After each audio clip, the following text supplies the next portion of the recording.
अगोदर शक्तीला प्राधान्य आहे. विठ्ठल विठ्ठल विठ्ठल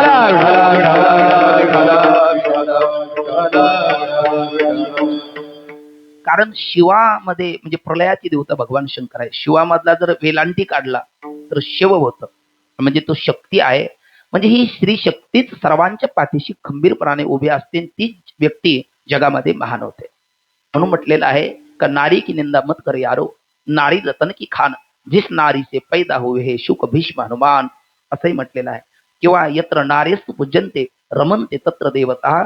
अशा पद्धतीने ही शक्ती पूजनीय असल्यामुळे त्याच शक्तीचा आपल्याला परिचय व्हावा म्हणून नाथबाबा जे बोलतात तो म्हणजे हा अभंग. विठ्ठल विठ्ठल. आता या अभंगाचा 6 चरणाचा चौकड्यातला हा अभंग आहे.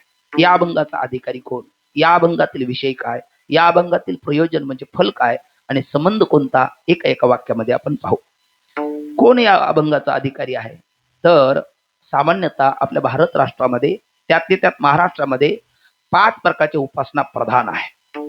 जे भगवान शंकराला भजतात आपण त्यांना शैव म्हणतो. जे भगवान विष्णूला भजतात आपण त्यांना वैष्णव म्हणतो. जे भगवान सूर्यनारायणाला भजतात त्यांना आपण सौर म्हणतो. जे बाप्पा गणपतीला भजतात त्यांना आपण गणपत्य म्हणतो.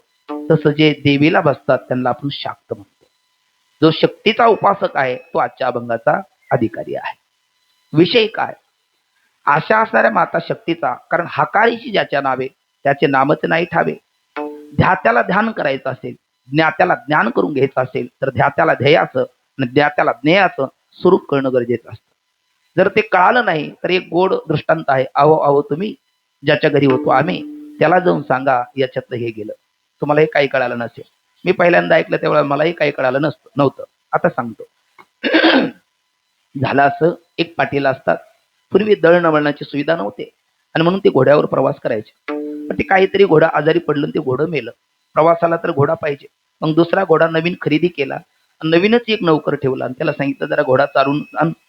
आता घोडा कसा चारायचा, जे गुरं चारतात त्यांना नाही कळत.